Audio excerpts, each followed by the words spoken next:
money! What's going on, you guys? Alprazo Man back here with another video, and today we're going to be talking about Neverness to Everness and whether this game is already just lying dead in a ditch somewhere or on life support, and we're only 3 patches into the game, a game that was highly anticipated. We're going to talk about some of the trends that we're seeing and whether this game has a chance to continue, or whether the small but dedicated, admittedly, player base that they do have is going to be able to continue to get content to play. It's going to be an interesting discussion, I think, so thank you for joining me. If you guys have not subscribed to the channel already, I ask that you do so, please, and allow me to earn your viewership. It is really tough to get those first couple hundred subs, so every subscription helps more than you know. You would be doing me a world of good. I would take a subscription over a donation at this point. The money doesn't really matter. I just want to try and grow the channel. So thank you guys for supporting me. You can find all kinds of cool content on my channel, Wuthering Waves, some Genshin, and other gacha news, and just other fun stuff going on in the gaming world, or in the maybe even in the real world. You never know. So anyways, let's get into today's discussion. The first thing that we'll look at here is some revenue trends, and we can look at,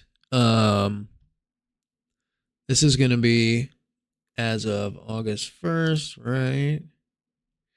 Okay, last updated August 1st. So here we are for July, and we can see that Genshin Impact sitting around where it normally does, right? It never really moves out of the top 3 or so spots. Wuthering Waves has actually dropped a little bit, which kind of surprises me because there was so much hype and anticipation for this last patch. But anyway, that's another topic for another video. Neverness to Everness has dropped yet another 4 spots. And this is a game that has not been out for very long. When did it come out? April? Yeah. So we're already down to 10 million a month. Now, of course, we cannot just make assumptions based on this data alone, because this is only iOS and Android. And we know that the Hoyoverse games in particular, along with Love and Deep Space, are more popular on mobile than, say, Wuthering Waves, which doesn't even, it's not really truly optimized for mobile. I have, when I'm traveling, or just not near my PC or near a console of any kind, I have tried to log in and do my dailies on Wua, and even on my, Galaxy S24 Ultra, it doesn't run very well. It's not very smooth. And so a game like Wua, that's going to be the case. NTE, hard to say how much we can really read into that, but I think it still illustrates a troubling pattern, and I think that there's a lot of other, it's a data point. It's a data point, and there are others, right? But that's our first data point, is that the revenue for Neverness to Everness month over month is plummeting, right? And then we can come over to the Steam charts, right? And we can look here at, here on Steam, Wuthering Waves is one of the top gacha games right now. Limbus Company sits at number 1. I don't even know what the fuck that is. Maybe I'm just Unk Millennial and I am out of the loop there, but I have no fucking clue what that is. NTE currently has 4,604 players. And then we can look, the 24-hour peak is only at 5,000, and the 7-day peak, 6,500. So, whereas with Wuthering Waves, their peak over the last 7 days is 23.5 thousand. Quite a bit more than a game like Neverness to Everness. Okay? So that's kind of a big deal, right? That's a pretty big disparity. And then we can come over here to Twitch, and we're going to look at followers and viewers on Twitch. And I think if we throw these three data points together, we can sort of come to a fairly reasonable and accurate conclusion. So let's look at Wuthering Waves first. Wuthering Waves, 2.5 current viewers and 198,000 followers. Okay. Let's look at Arknight's Enfield. Enfield, 720 viewers, 39,000 followers. Not very good, right? They have totally fallen off a cliff. Totally fallen off a cliff. Now let's see what Neverness to Everness has.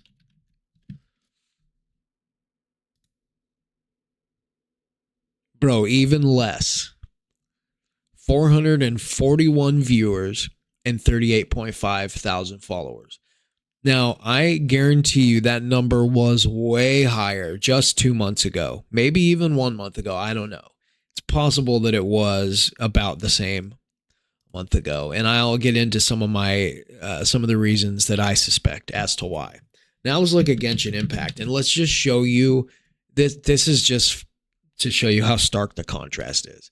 Genshin Impact, 2.4 thousand viewers, 7 million followers, 7 fucking million. That is just not even on the same planet as Neverness to Everness. Now you might say, but Alprazo, Genshin Impact's been around for 5 years. And this is where we'll get into one of my major points of contention, and one of the arguments that I'm going to make right now, right here, right now, is that the reason that this failure is even more epic on the part of Hota Studios, however you pronounce it, Hota Studios, and Neverness to Everness, is that this game was billed as the most anticipated game of 2026. Now, let's go find that. Now, this is just from a Google search from what I could find, but this is basically what I read at the time. This is prior to release, but Neverness to Everness was essentially billed as one of, if not the most anticipated game of 2025, which, you know, obviously it ended up releasing in 2026, but as of the writing of this and specifically at Gamescom 2025, it had an integral part in Gamescom with the opening night live trailer and some playable PC and PS5 demos and all that kind of stuff, and showing that it was product ready and all of this crap here that you can see. The trailer premiered at one of the year's most visible press events alongside other top titles, cementing its status as a must-play. And so as you can see here, people got a glance at what they were getting with the game, with the billing of a GTA crossed with open world. Well, GTA is open world, but crossed with the gacha fantasy style type of deal. And of course, even to me, I was like, wow, that sounds amazing. And so I was a day one player, and I still am a player of it. And so I kind of want to make my case on why people maybe shouldn't give up on the game just yet. But I also am going to steelman the argument as to why maybe people are giving up on the game and lend some credence to both sides. So first, let's talk about the glaring hole that I think they have sewn up or sutured at least a little bit, but is it too little too late? And the biggest initial problem is the quests. Now, as of this recording, we are in 1.2, and the 1.2 quest does seem pretty cool. It's sort of a blend of like an Elden Ring type thing with some Dungeons and Dragons involved, and it seems like they started to think outside the box, but unfortunately, the damage may already be done. And we have a situation where, yes, this quest was cool. 1.1 was better, than 1.0, but 1.0 was so bad that you lost a lot of players. I guarantee you that number that we just saw from Twitch, which is probably the most troubling of all of the numbers that we just looked at, that number was 50 times higher at one point, at least in the initial 2-3 weeks of the game. But you only have one shot to make a good first impression, as is the case in anything in life, whether we're talking about a first date or we're talking about an interview, a job interview, or whether we're talking about the release of a new video game. And even though gacha games are a different animal and you do get a sort of live experience, the thing about it is, you get a live experience where the game is constantly evolving and growing, and they're adding to it and molding and shaping things so that the game doesn't grow stale, and we get new map and new combat modes, and it's a wonderful thing, and it is an addiction once you start playing these games and falling in love with them. But I can tell you this: I think there are very few people that played 1.0, played the main quest all the way through, and had the same kind of experience that you had if you played 1.0 Wuthering Waves main quest, or if you played 1.0 Genshin Impact main quest. Those two games, Wuthering Waves and Genshin Impact, the experience that I got in my initial foray into those games was an experience that I've only had with maybe 5 to 10 other games, and that would be Elden Ring, The Witcher 3, Dark Souls. It would be Breath of the Wild, Tears of the Kingdom, Ocarina of Time, and there are a few others, some of the Elder Scrolls games, obviously. And but there's not that many, right? That you get that kind of feeling where you just never want it to end, right? And you feel like you could just play the game for hundreds of hours. That is not the experience that most players are having with Neverness to Everness right now. And I think that's the biggest problem. Now let's get to problem number 2.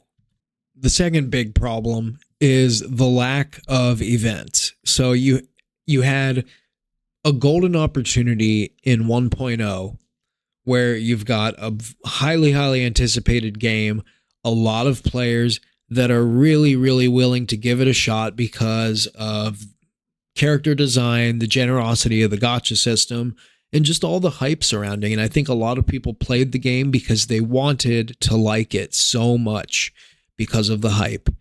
And what we got was a heaping pile of shit in the way of a main quest that was disjointed. It made no sense. The plots were hard to connect, hard to follow. It was anticlimactic. There was not really a villain or a antagonist. And you basically just did you helped some dude find his missing manga for 5.5 hours, and then there was an auction, and I don't even really remember much beyond that because it was so boring.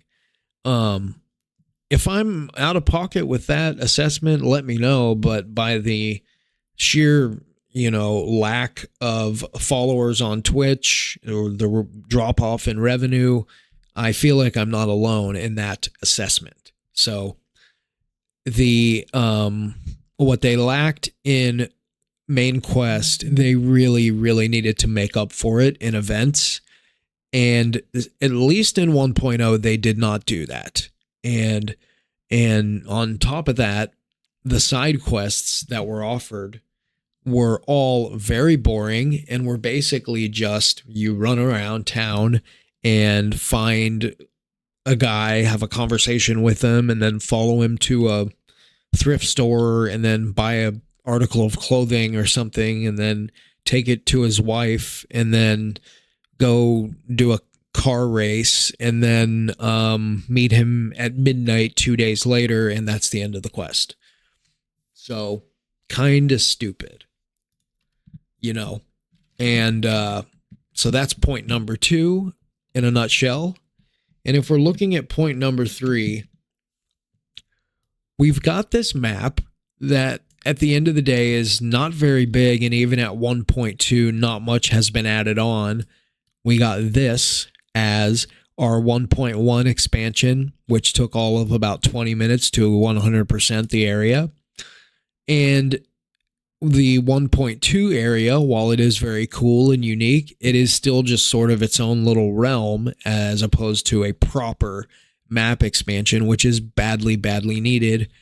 But as far as the map that we have been given now, 3 to 4 months into the game, there's not much in the way of overworld combat.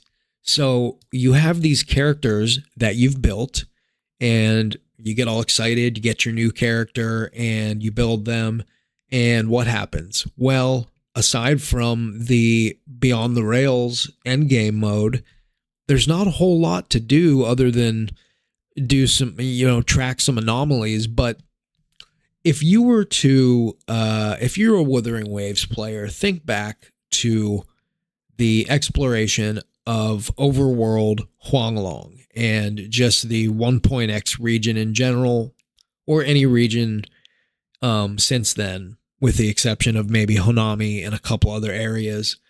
There are enemies lurking everywhere, and some of them really difficult enemies, especially when you're early on in the game, your characters aren't all the way leveled. And it makes for fun and exciting and challenging adventures. And this game, it just doesn't really feel like much of an adventure. You've got some boss challenges here that are your basic, spend your stamina to get character essential materials. And aside from that, and spending your pixels, you're not doing a whole lot of combat in this game. And so what really is the purpose of building the characters? So far, there's not enough of a point to that. And so I think a lot of people are asking the question, well, what is the point then of the game overall? And so while I have the patience to, I think, give this game another few patches to iron out some of the kinks, some people obviously are not patient enough for that, or maybe they only have the bandwidth to play 1 or 2 of these types of games, and they're only going to give their time and or money to the very best. And this brings me to my final point, and that is this. When you've got a gacha system that is as generous as this, what is one of the reasons do you think that they would be so generous as to guarantee the rate up character within 90 rolls with no 50-50 and a pretty clean weapon system and the ability to move awakening priorities around so that if you get dupes of the character, you can sort of build the character however you want and get their most powerful awakening first. That's a revolutionary concept, right? And we all say, well, I wish Genshin would do this. I wish WoW would do this. But there is a reason that those games don't do that, and they never would do that. And why do you think that is?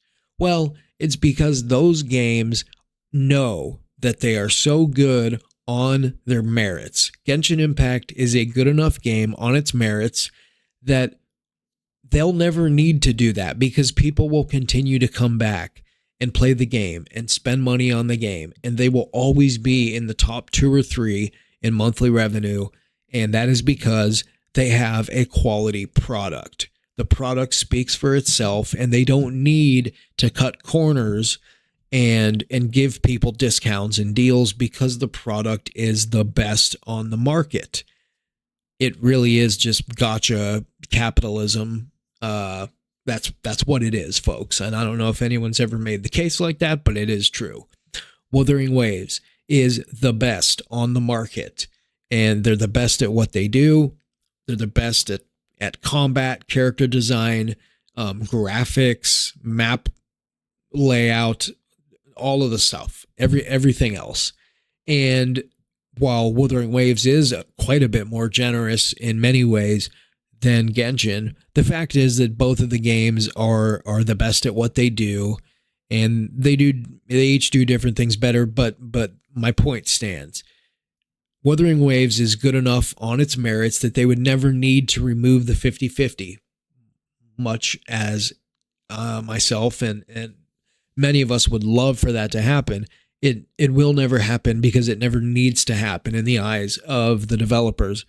They know that they have simply the very best product, and as long as they continue to provide that, they will never need to go this route. And so I always question when a new gacha game comes out and we hear, oh, the gacha system is the most generous yet. Okay, but what about the rest of the game? I don't care if you give me an amazing character. I don't care if you give me the character for free, right? What was it, Duet Nightabyss that was doing that? I don't remember. Where the skins were the only thing that was going to cost money. Well, is the game any good? That's probably the first question that should be asked before we're asking how good the gacha system is. Because who gives a fuck how good the gacha system is if the game's not any good? So we got our priorities backwards, folks, I think is the point I'm trying to make. So anyways, I know I've kind of been beaten down on the game, and it sounds like I'm just hating on it, and I am a little bit, but I am trying to criticize constructively so that hopefully they're able to rebound, because there is a lot to like about the game as well. I love the combat. I just wish there was more of it, and I wish it was a little more challenging. I wish that it was a little bit easier and quicker to build and ascend teams and characters. But I guess it doesn't really matter because there's not that much to in which to use them. So we'll see if that changes. I hope it does. There is so much good about this game. I love this new character. Great design for Iroi here.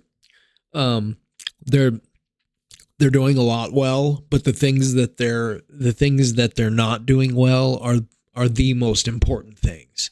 And again, 1.2, as crazy as it sounds, 1.2 might be too long of a wait to get like a banger main quest. You really got to deliver in that opening patch, right? If the first song on an album sucks, like, you're probably not going to listen to the next song, right? I mean, especially if you don't have a skip button. You're just going to take the disc out and put something else in that you like. So, yeah. Anyways, if you guys liked any of my rant and ramble here, please do remember to subscribe and like the video. I appreciate you all so very much. Much love.